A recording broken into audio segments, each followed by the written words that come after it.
Hello, my name is Dr. Maya Byfield. My business is The Phenomenal STEMist. I'm so excited to be here in Orange County because it's where I live. I live in Apopka, Florida. And I decided to make this business because I saw a need for underrepresented students to be successful in STEM, which stands for science, technology, engineering, math. And the best way I can do that is just provide products for parents to prepare them, whether it's a book or online STEM camps or just video podcasting. My goal is to transform this community, especially those who are underrepresented. And the way to do that is to help parents understand their children's minds and basically develop them at different stages of their lives to be prepared for a successful STEM career. Thank you so much. That's why I'm here.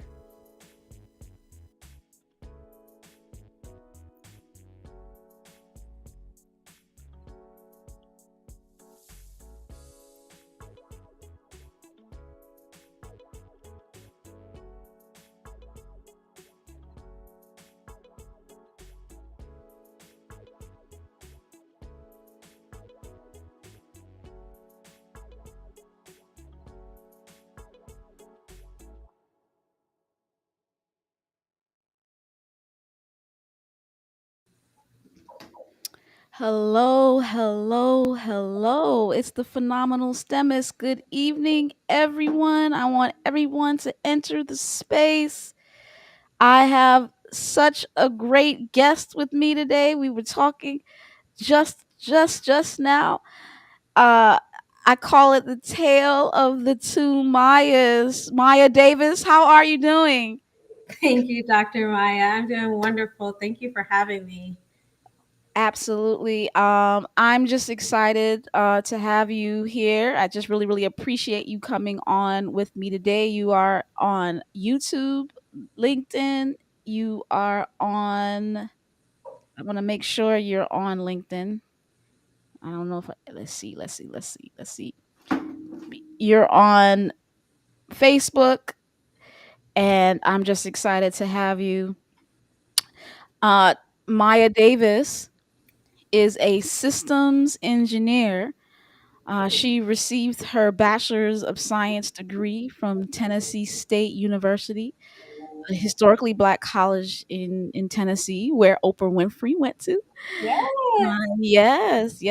She received her BS in computer science, and then she went on to receive her Master's of Science degree from the University of Central Florida in data analytics.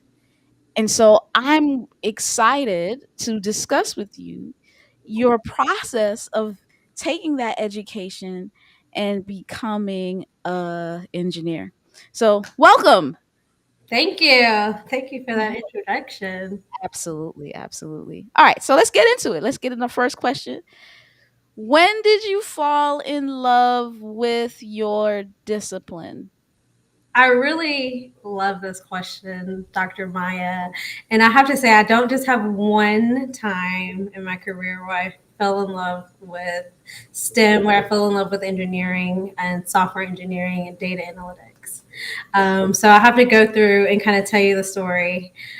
So we were just talking kind of right before we started about what my first introduction into tech was actually through social media. A popular social media page back in the day. It's not so popular now, but it was called MySpace. Every time I talk to this about to children, they always like, "What is What? this?" And I told them it was a really cool social media application, and it was HTML based. You had these public profiles where you could tailor it to your personality, your creativity. You could go to different all your friends' pages and set it up to where you have music coming on when they enter your page. So I became completely obsessed with making my MySpace unique. I was an arts student at National School of the Arts, and I studied dance and flute. And so I always was artsy. I always had that creative part to me where I wanted to create things, whether it's through dance or music. And so that kind of carried over into, different aspects of my life. And so I started developing my own MySpace layouts just to get my MySpace page to look like nobody else's page. I wanted, Amazing. I just started going diving in HTML and learning how to change different things, and that's kind of what introduced me into technology. And it was kind of the first key that I feel like drives you through technology with creativity. And then the second But time, I just want to talk to you about that, just to really affirm you in taking your creativity and not being afraid of the technology. Many people pigeonhole themselves, and sometimes they get pigeonholed from others as if because you are creative, you don't belong in the tech space. And that, according to Maya Davis, as you will see in her story, that is totally false. I have a friend of mine who's a structural engineer, and his side hustle is a photography. And so people feel like, oh, you're not creative, you are an engineer.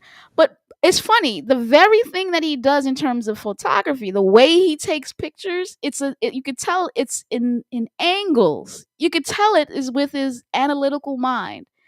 So I feel like either way, you could be creative and you could be in tech. You can be an mhm, engineer and you could be a creator, right?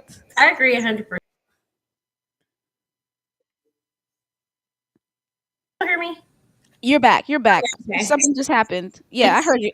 I heard you say I agree 100%. And then Yes, I lost you. I really think that anybody who has that niche for creativity, that knack for creativity, I feel like you can go, that tech is pretty much one of the avenues where you will be extremely successful, because creativity drives innovation.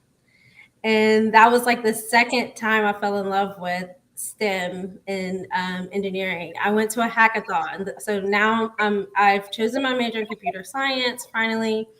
Um, Finally. it took me a while. It was not my first choice, because like you mentioned earlier, we were just talking about. I did not see anybody like me in the STEM field at first, and I was like, I'm not gonna fit in, or like, I didn't, me as a people person, very outgoing. Like the color of my personality, I always say is hot pink. I love, I love to shine. I love to, just I'm out there, and so it took me a while, but once I started doing that, I started falling in love more and more. I went to a hackathon, and I remember I just jumped on this guy's team. He had all the things that you needed to develop a robotics kit. He had like the Arduino processor, different mechanisms, and he just let me tinker. He literally was just like, here's the things, here's the pieces, and just go. So I built a robotic car, and I'll never forget. I was so proud of it, and I'll have to find the image of. I was so proud of this. It was a robotic car. I went around the hackathon and I created recycled materials like bottle tops, Wow. bottle caps, things that people were just giving away, cans and things like that. And I used that to put the car together. And then I programmed the Arduino, and it went forward. Wow. And it was the first time I had actually created something, and I saw life from it. I saw movement, and I that was like a key turning point into my career, where I was like, wow, I really love being able to use my creativity and innovate things, whatever comes to my imagination. Wow.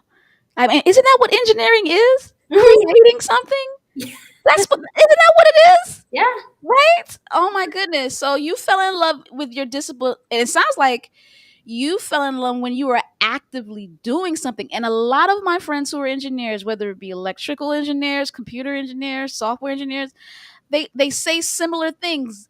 They loved it when they were building something. And whether it's hands-on with physical or hands-on with innovative thinking, either way, if you're creating something and you love to do, Yes, You can be an engineer. And absolutely. because that's what I hear from you. Every time you were doing something and you found and it happened, that's how you fell in love. I loved it. I Yeah. loved it. And, Yeah. going through the collaboration, being able to work with teams of all kinds of backgrounds from all around the world. Yeah. I was the vice president undergrad of the National Society of Black Engineers. Yeah. Join it. Like, You don't have to be an engineer to join it. you don't. You could be an ally. And I signed up for summer engineering experience for kids. And that was like the third, I feel like that was like one of the third key moments in my career, where I was able to meet engineers from all over the world. And our challenge was to teach third graders to fall in love with STEM. Wow. It That was is, a I challenge. can imagine. It was a challenge. But to see the children, so the collaboration and getting to work with complete strangers that I had not known before, was awesome. And we were in the classroom, instructing the kids about science. We built we built airplanes. We developed robotic cars. We did a lot of different activities with the kids. It was like a 2 month long process, and it was completely free, to whoever participated.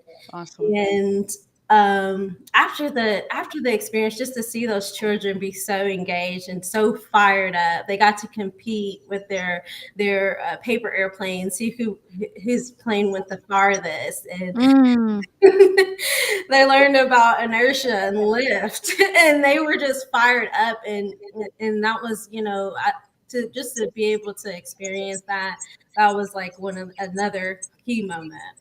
key moment. Okay, so let's get into how you prepared because just got to prepare for it. So, what Mhm. tools did you use to discipline yourself to succeed in this career path? Yeah, so I have to say it was my network. I had to have people in my corner, mentors, and a support group to get through, because engineering is a challenge from start to finish. You're going to the. I feel like the key to the education process is to learn how to problem solve. I mean, I'm like, why else are we spending time on trig and calculus All and these math classes. linear algebra? It's practicing your thought, your brain, to learn how to better problem solve and come Mhm, up with the best solution to the problem. mhm. And so I feel like, that was having a support group. Like, my dad, he's a big advocate for me, both of my parents, having mentors. So that was, those are some of the tools I feel like were the most important, to drive me through. So I'm a systems engineer, and so a big part of systems engineer is like analysis and optimization. We want to find the best possible solution to a problem, and we want to do it in the most efficient way. Right. And so I as a systems engineer carry that over into literally everything I do. I can't go to the airport without making sure that I take out everything perfectly when you go to the TSA. I am that person. Like, I have to have a plan, and so, I feel like that's another, tool that I use. Absolutely. And I feel like every friend group, every organization, every relationship requires someone like you in their team, right? Like somebody who's thinking about solving problems and making it efficient. Hmm. And what I'm hearing from you is one of the major tools is having yourself have a system in place in your life of support. Yes. Like, I say, who's your cohort all the time to my students? I see some people watching. Hey, mom. My mom is watching, of course. She's my number one fan. But also Sophia Ford. She has a brand new baby boy, and I know she's probably thinking he's going to be an engineer right now, even if he's less than one. um, yeah, you have a system in place of support to help you make it through discipline yourself. And you said something about having a system in place in terms of efficiency. Mhm. What do you mean by that in terms of success? So you want to address a problem, whatever the problem is, you want to view it and collect all the data and address it as a whole. There's always going to be some trade-offs, there's always going to be some pros and cons, but you have to be able to first assess and then be able to make a decision and choose what path you're going to take to solve that problem, and have that confidence in it. So that's what I mean by In everything in life, even as simple as traveling. that. Yeah. Everything in life. Okay, okay. So what were your challenges in school? Oh, I had a lot of them. Okay. Well, I talked earlier about how I studied HTML. That has nothing on object oriented programming. My first programming language that I had to learn was C sharp. C sharp, okay. C sharp. And that was like the big programming language taught at Tennessee State University. And we focused a lot on that programming language throughout the whole program. A lot of my instructors were from different countries. They weren't a lot of them weren't from the U.S. So the first thing that I countered was like a communication barrier. Language barrier. Yep. Communication barrier, kind of trying to they're teaching me to speak a brand new language, and it's Mhm. computer language. It's computer programming language. And I have to first understand what they're saying and what they're trying to teach me. Absolutely. So that was the first challenge. The second challenge was realizing that I wasn't the type of student. I had to identify what type of student I was, what type of engineering student I was. I wasn't the type of student that could come to calculus, take a few notes, and then I got it. Boom. I had to become obsessed, and I had to put in extra time if I was going to understand and remember these equations. I had to spend hours in the math lab. I had to, you know, basically be around my teachers all the time. My instructors, I would go to their office hours, just to make sure that I got the concepts down. And I remember one time I got to the point where I was having dreams about Cal 2 and trigonometrics and sine and cosine, and having dreams about derivatives. Listen, Maya. I want people out there to understand that what you're expressing is are most students. And it's funny, so a lot of times many students feel that their way of learning is different, or that, not to say that people don't learn differently. That's, of course, that's the case. But there's a smart kid out there, and man, they got it. They didn't have to study a little bit. They just got it. Let me tell you something. Those people are up at 4 in the morning. Don't make them make you feel that they're not studying. Don't They are in the office hours. They are dreaming this stuff. They are eating this. When I was in undergrad, I would my friends would get annoyed with me. I would tell them the digestion process of us eating. So, like, we're in the calf, I'm eating a hamburger. I'm saying, well, despite what's happening is the carbohydrates is getting broken down in my mouth, but the protein in the hamburger is not going to get broken down until it gets to the stomach. Like, they used to look at me like, but I literally had to make it my life, because that repetition helps to help you to remember. And some people feel like they don't some people need to study more than others. Trust me, most people are studying hard and they're Mhm. living it.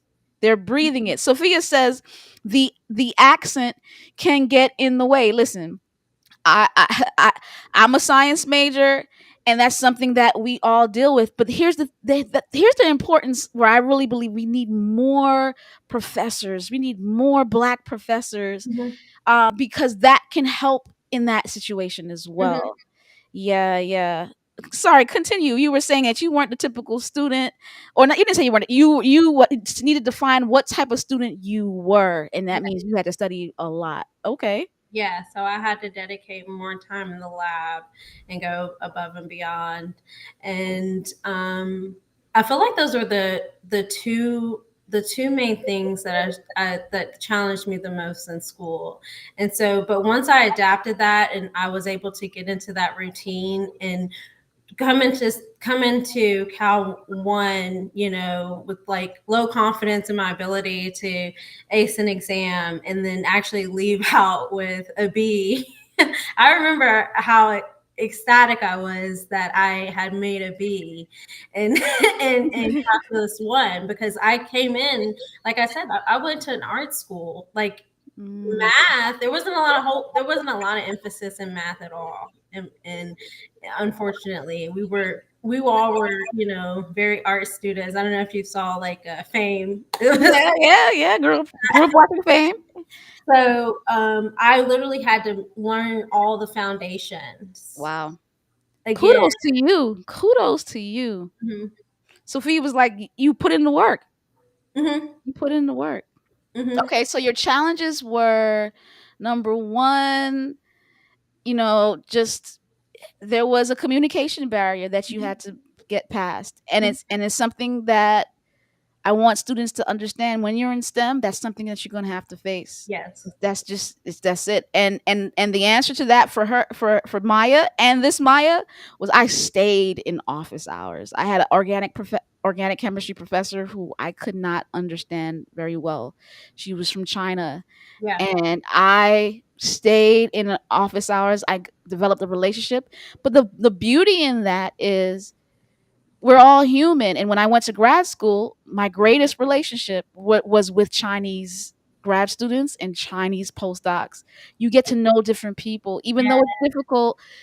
Don't use it as a way to complain and say, I got an A in organic in spite of that, Yeah. because you could develop relationships. Yeah, Yes. And developing the relationship goes a long way. absolutely. It goes a long way because the teachers, they want you to be successful and they want you to achieve. So, they'll help you along the way. I mean, I feel like that is a huge help, is making sure that you develop a relationship. If you have a challenge in some area with some class, stay close to the instructor as much as you can, as much as they will allow you to.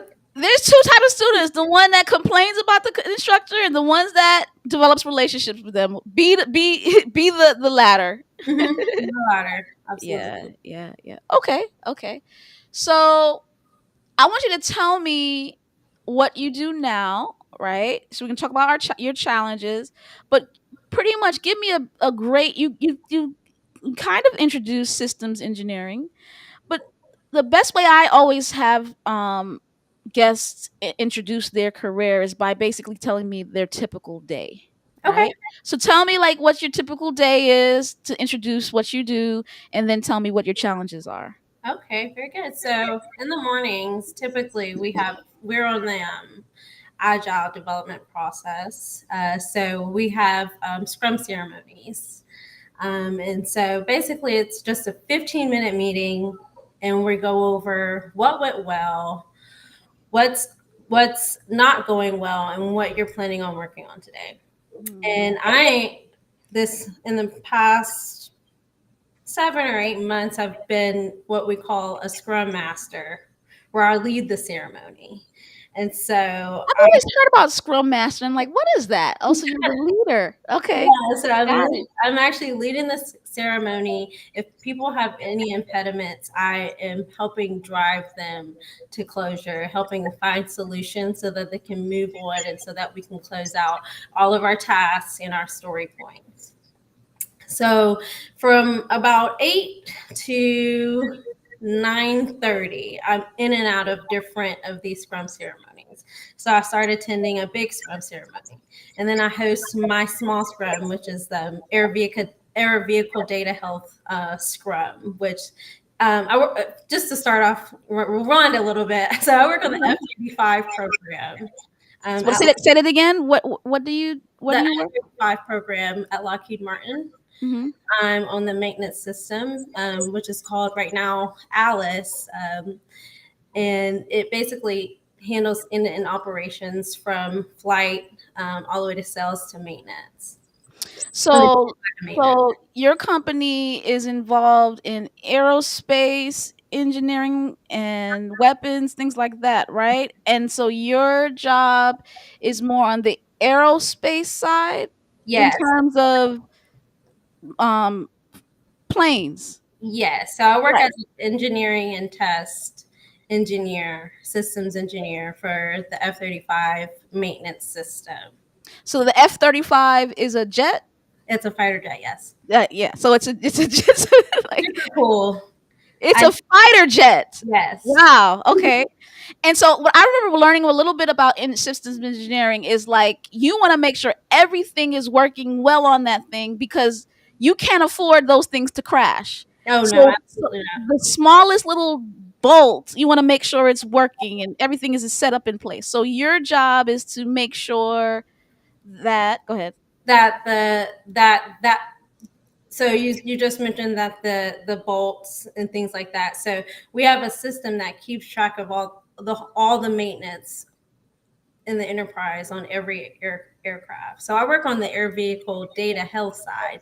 So my main goal, what I love to do, is make sure that when the jet lands, the engineers, the warfighters are able to determine how to maintain the jet, what it needs in order for it to take flight again. Wow. So I care about as long as the jets are in the sky, I'm happy. Yeah. Wow.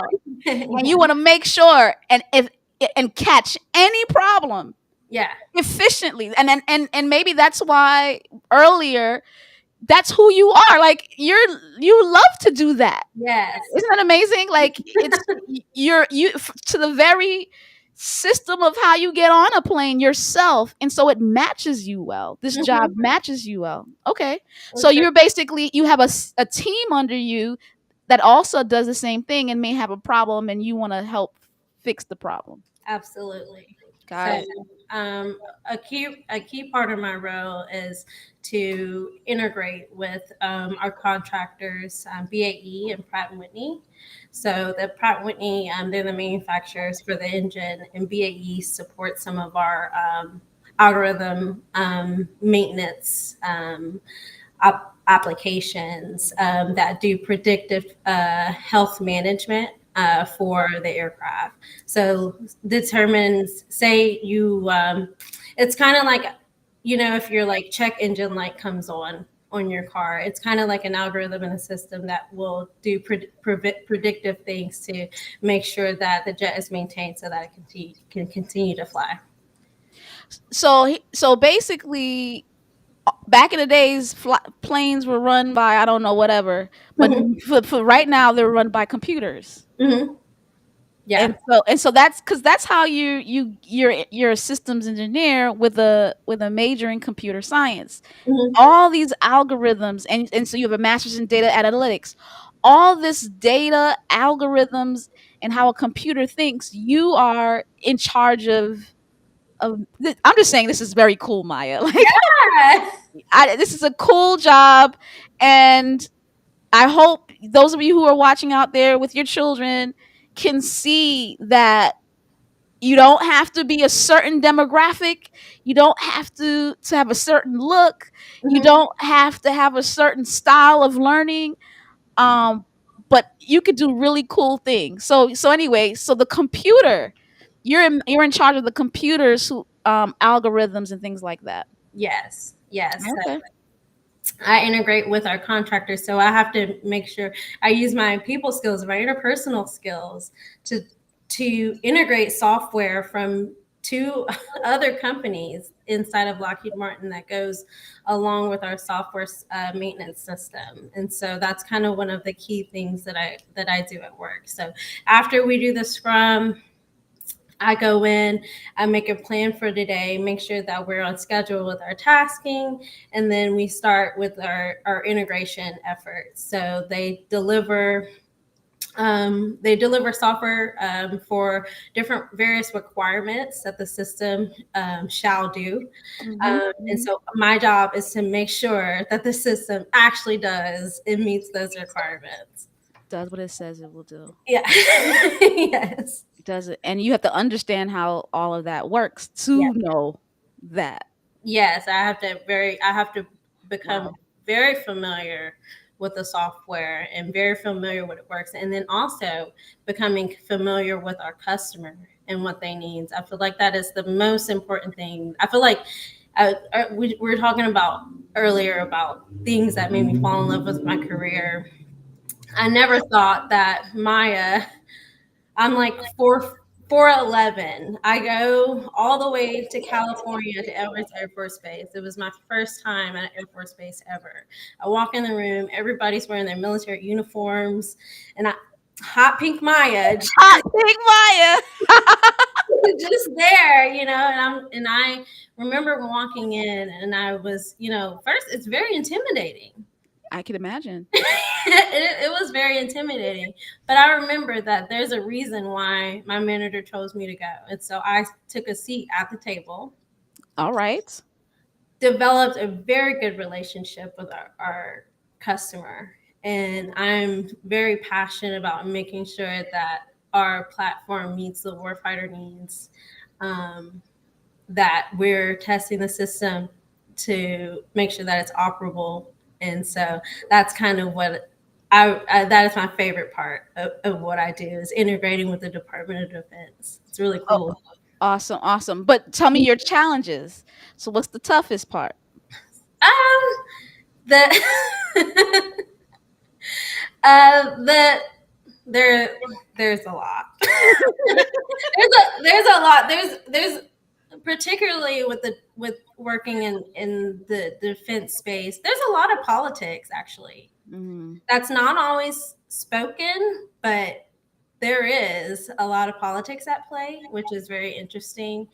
So kind of learning those, learning how to operate, and so that was an interesting thing for me.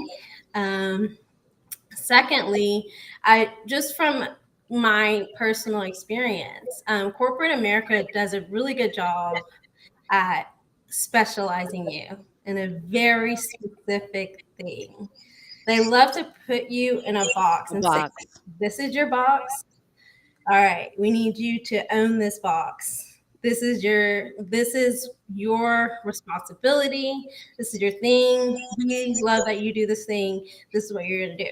But what if I'm at a point right now where I'm like looking at another box, which is data science and AI? And so one of the challenges that I'm going through right now is to figure out how to get in a new box. Got you. Got you. Because I've done very well in the box that I am, and I love That the you box that I am. that you've been placed in. Yes, that I've been placed in. That you are do fiscally very well in. Yes. I hear So you. that is definitely been a challenge. And some of the ways that I overcome that challenge right now is just showcasing my passion for data and my day-to-day tasks. So if I could try to put together a cool visual data visualization dashboard, or um, use the data to drive some type of software change or help the software developers determine where the problem is. That's what I do, so that, and I can never stop branding myself and telling people what my passion is. And I know that the more times the closer, and the more, if I don't stop doing that, eventually I'm going to be able to make an easy transition. Absolutely. Kayla's out here. Hi, Kayla. Hey, Sophia. And all of you who are watching, please chime in and of course ask a question if you have one. Kayla says never stop exploring, and I second that. I think with me, um I let the doors of providence open and you just walk through it. Mm-hmm. Um Never stop exploring. For instance, I'm moving into the AI space as well. Uh, but who would have thought it was COVID messing with my research program, which was very external? I would tell my students, prepare my students to get internships outside, but then when COVID happened, I had to transition a little bit to provide research projects for them here at Yeah. my institution because, of course, those institutions weren't allowing people in anymore. I Mhm. had to adapt. And then my adaptation led to my research project, which my research project led to data analytics and artificial intelligence, where now I'm going to get training in it at UCLA. Now I'm going to a conference that the conference actually paid for me to go to, AI 4. And Awesome. right? So like I didn't plan it, but Yeah. I never stopped exploring, as Kayla said, right? And like I love your what you're doing, and watch the providence. It just I'm telling you, it just opens for you. Mm-hmm. Doors of yeah, yeah, yeah. So you basically already told me your favorite part. Is there another favorite part that you have outside of really networking with the customer? Oh yeah. I just feel like just being in tech, honestly, quite frankly, the world is literally at my fingertips. And Yeah. all the time, I type to live and I live to type. The sky is not the limit anymore. We're going back to the moon. We are on the brink of new technologies that are going to continuously drive solutions. And that is what makes me excited. Just being a continuous learner, number one, continuing to apply my self to evolve along with technology and embrace it. Um, and continue and just continuously learn and continuously evolve, and that's what keeps me getting up every day and doing what I do. And if one field evolves, it's technology. I honor you because you say you have to really, keep yourself abreast to the software that the customer has, and those things change constantly. So you have to constantly keep up with the developing software. But what I'm hearing from you is you love that. I love You it. you love the constant change, and you're not afraid of the constant change. And what why I'm so passionate about having you and other men, black people of color that are in STEM, is to encourage those of you out there whose children cannot see that in their own family dynamic, right? But they can see women like Maya Davis, who works for a really high profile defense company on fighter jets, working with the computers, making sure that the computers keep those fighter jets in the sky. That is amazing. And that she doesn't look like Albert Einstein. She's a beautiful black woman. Yeah. Hot pink Maya, right? Show those nails. Show those nails, Maya. You hear me? Yeah. There is not a typical look. There's not a typical um mindset in the context of left versus right brain. Hmm. Is are you efficient? Do Are you you love efficient? do you love solving problems? Yes. Do you like changes, ever changing all the time? If Yes. if your kid likes that, they can be a systems engineer. Oh yeah, absolutely.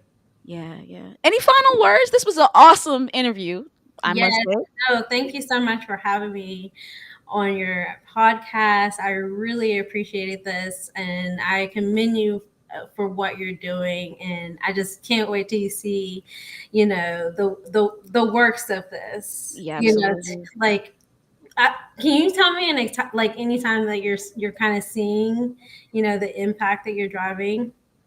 Absolutely. Are you asking me, do I have any examples of that now, or Yeah. um I think so. I don't know for sure the impact. I know that, I get views, at most, hundreds of views. People come to me, they tell me they really appreciate it. Yes. Um I I don't think I'll ever know until when those children are grown and they are systems engineers and they come back and say, because I watched that video from Maya Davis, I became an engineer, or because I watched that video from Howard Webley, I looked into the FDA. One of my students watch as well. They usually Mhm. watch the replay, That's awesome. and they come back to my office and they said, wow, they that person motivated me to really get back into the game. I love So that. so I know that it's impacting children, I know that's impacting young adults, I know that it's impacting parents. I have parents, in join my STEM camp. Speaking of which, educate your children on the STEM camp. They are motivated to make sure that their kid gets involved in STEM. One of my